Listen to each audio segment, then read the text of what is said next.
Hello, I'm PJ Bishop. Welcome to my channel in the ongoing series with the Oakland A's. In this video, we're going to go over our top infield prospects. As you can see, we're growing the number of guys that I consider major league worthy.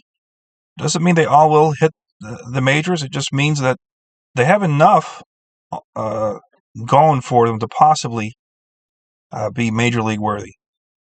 And leading off the charge is 16-year-old shortstop Luis Navarro out of Venezuela, currently at the Dominican Summer League. He was obviously an international signing. He's a really good-looking player. I don't know, his arm is what's going to keep him not sticking too short. He will eventually move to second once he moves up, I believe, because if I just look at at second, he'll be perfect grade overall.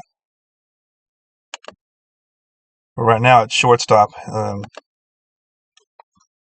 again, at the lower divisions, where the guys just aren't quite as good, you'll find instances like this where they end up playing in positions that they're not best suited for. But he's got enough range and air to kind of make up for his lack of arm strength. But just not enough arm. He's also rated above average at third. But again, the arm strength for those two positions, he just doesn't have. That's just clear. Make that really clear. But offensively, he looks solid. He's projected to have nearly plus power. He's going to have above average bat to ball skills. His strikeout rate should be around average. He's got a plus rating at I, so his walk rate should be fine. Should be hitting plenty of doubles. So between the gaps, So he's a good-looking offensive weapon. And at second base, this will be just an absolute beautiful thing for second. Think Jose Altuve. Does it tell me how tall he is? Where can I see where he is? Why is the height such a hard thing to find? What can I click on that gives me 6'3", No, so he's definitely not a Jose Altuve. But at 6'3", he's a big kid. He's a big kid with a lot of power that should eventually move over to second base. Now, he's going to be strictly a power, no speed guy.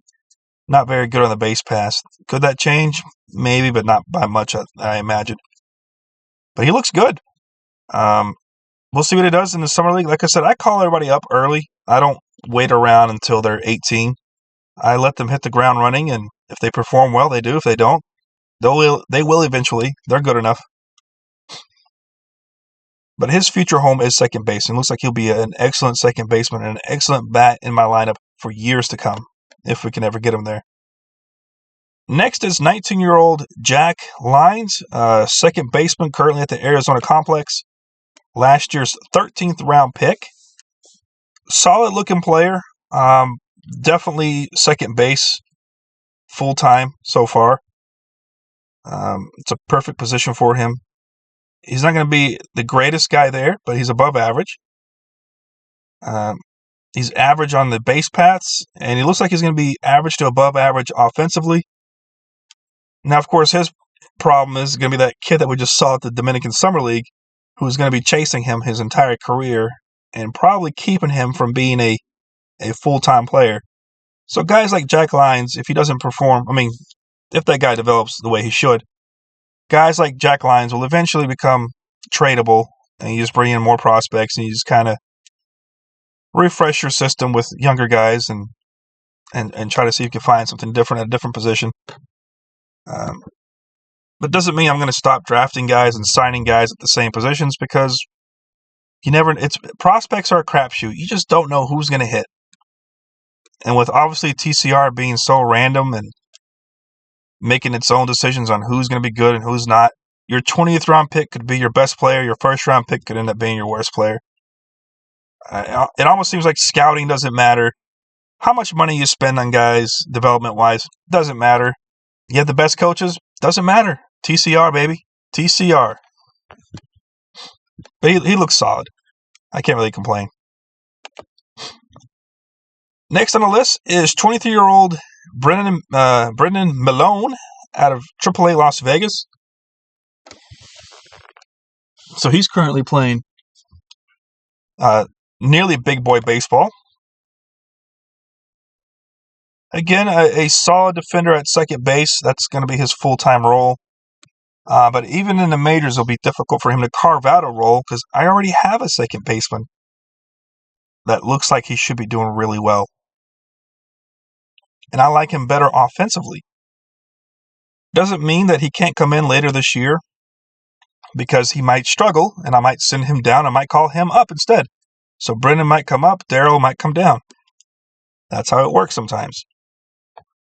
Until you figure out who's actually good. Now, he spent the entire year at AAA and doing a good job. I mean, an 877 OPS at that level is tremendous. Really, at any level, anytime you can hit with that kind of an OPS, you're doing a good job. So he was doing well. He's getting to fully developed. It's just a matter of, does he get a chance to showcase himself at the major league level? Next on the list is 19-year-old shortstop Felix Morabel. He's at the Arizona complex. He is a kid that I got a trade with from the Los Angeles Angels. Currently sitting at shortstop, but again, he's one of those guys that could move to second base because the arm strength is just not quite strong enough. And let's see what his potential looks like if I do to second base. He gets a 5-point bump just by being a second baseman. Now, his arm strength is right there on the border for me to be acceptable as a shortstop. If he can just bump it up by 5 more, hit the gym a little more, whatever it is, maybe sacrifice some speed and get some more arm strength. But there's plenty of guys who have. Ellie De La Cruz is one of the fastest guys in baseball with tremendous arm strength. So you don't necessarily have to sacrifice speed. He is definitely going to be a true bat-to-ball skill first guy. So our second base is slowly getting taken over by literally the same kind of mold when it comes to the player. But he still is good enough to be a shortstop, in my opinion, even though I don't necessarily love it. Mainly because our current option there is Nick Allen, who's just a tremendous defender, but a terrible offensive player. Now, I'm not saying Felix is going to have a chance this year or next year or the following year. He doesn't, I don't think. Definitely not this year. Probably not next year, but I'm hoping by 21, 22, he's pushing to be in the majors. And right now, he could be our shortstop of the future. I don't know. I don't like his power, but I don't have to love it. He's got good enough stealing ability. His bat-to-ball skills look like they're good enough. He's got plus bat-to-ball skills, and the avoid Ks is nearly plus. That he should be hitting for a high average. And last year in the summer league for us, he did. He hit for 325 down there with an OPS of 945. So he was really dominant in the summer league. Just a complete monster down there. We'll see what he does this year at the Arizona complex. A little higher league, a little higher competition, stiffer competition.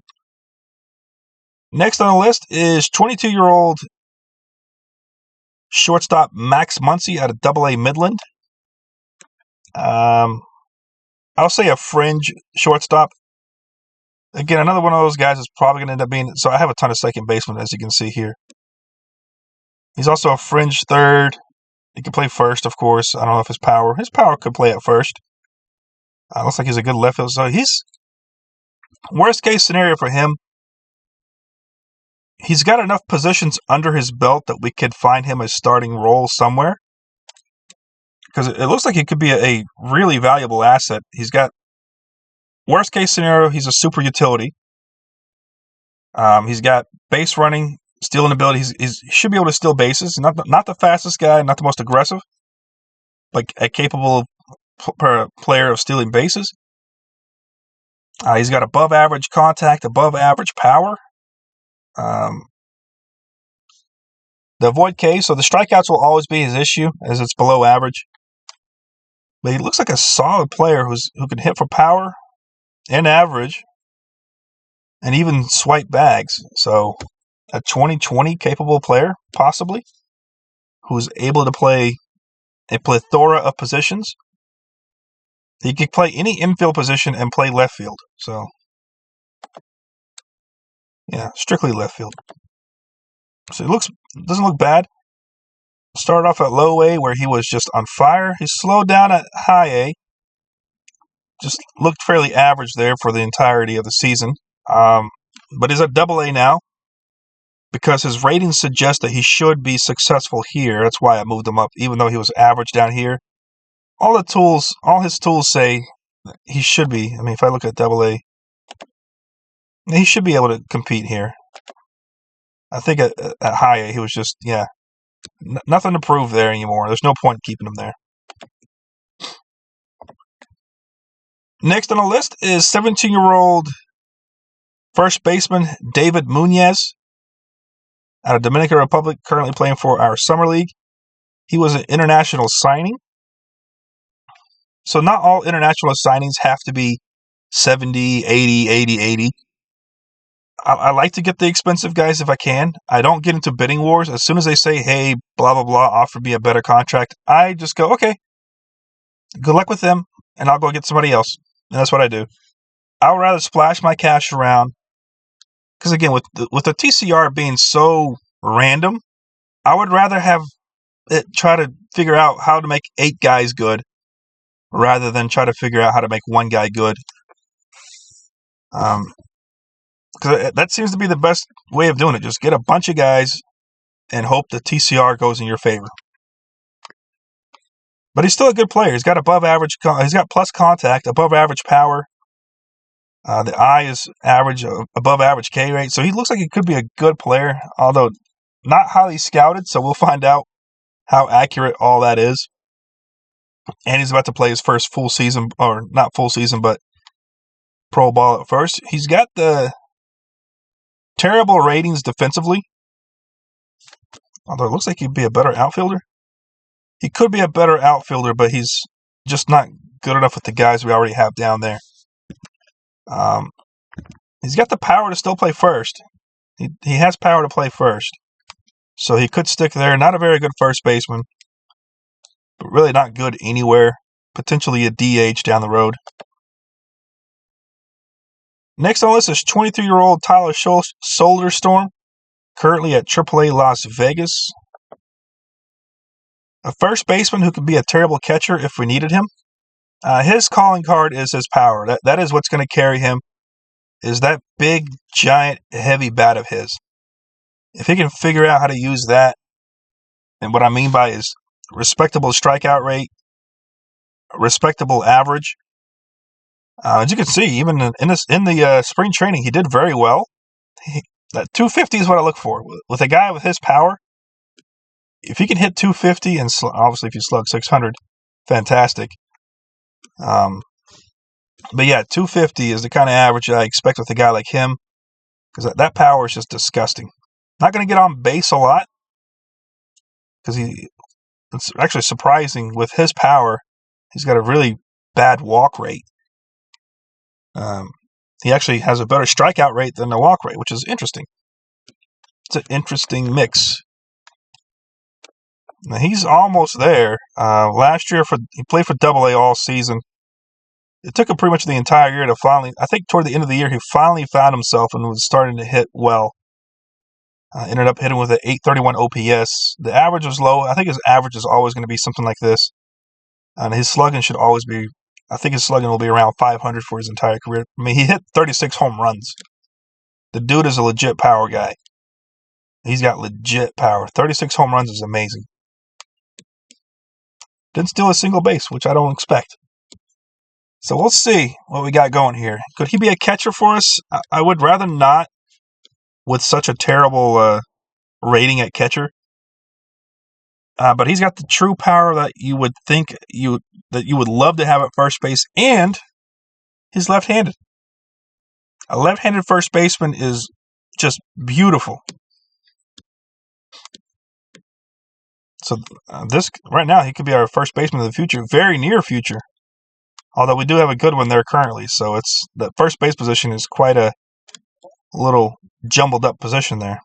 But if he slugs his way this year in the minors, he's going to force his way onto my roster, and I have no choice but to start him somewhere. Next on the list is 23-year-old second baseman Jacob Wilson, currently at AA Midland. So here's the theme, another second baseman, and he's good. But he's one of those guys that can play all over. His calling card is his bat.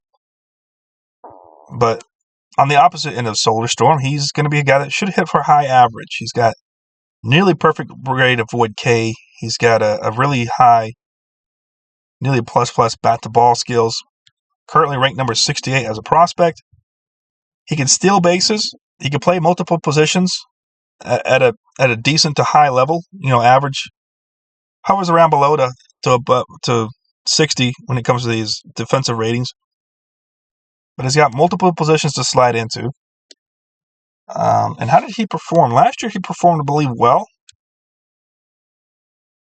Obviously, at call up to AA. He slowed down a little bit at AA, but he was nearly performed well enough for a promotion.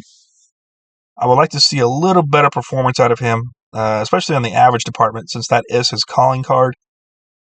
If you're going to have a nearly plus contact, bat-to-ball skills, I would expect your average to sit around 300 with a guy like him. We'll see what he actually does. He's got good base running skills as well and good on-base skills. So overall, a solid prospect that teams did have interest when I was trying to trade guys and get prospects. Jacob Wilson was always brought up into the conversation. I was like, no, I'm not trading you Jacob Wilson. But considering how log jam of a second base I'm starting to get, it wouldn't be all too bad to move him if I can get a piece that could help me win. Next on the list is first baseman, 19-year-old first baseman Henry Allen, currently at the Arizona Complex. Last year's 11th round pick. This will be his first action as a pro ball. Nothing exciting right now when I look at him. I see that he's got above average contact, he's got average power. But aside from that, not an overly exciting prospect. We'll see how he develops. Again, with TCR being so happy to give guys random boosts and random drops, he might end up being really good. He might end up being nothing. Who knows? Because I certainly have zero effect on what happens to him. It's all random. I love that. I love random. Next is 19-year-old Brody Johnson, currently at the Arizona Complex. Oh, that's Henry Allen. We just went over Henry. Brody Johnson, third baseman, last year's 12th round pick. He does have the arm strength to stick at third,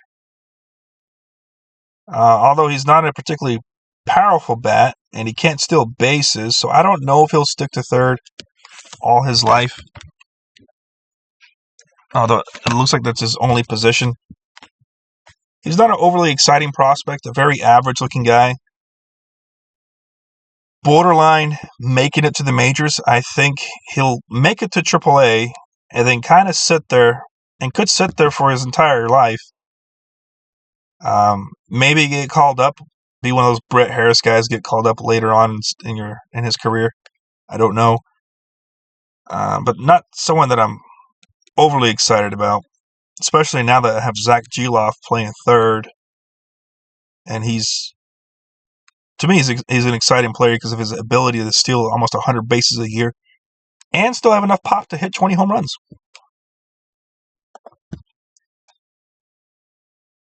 Next, we have 16-year-old Dominican Edwin Magna, currently at the Summer League. He is also a third baseman.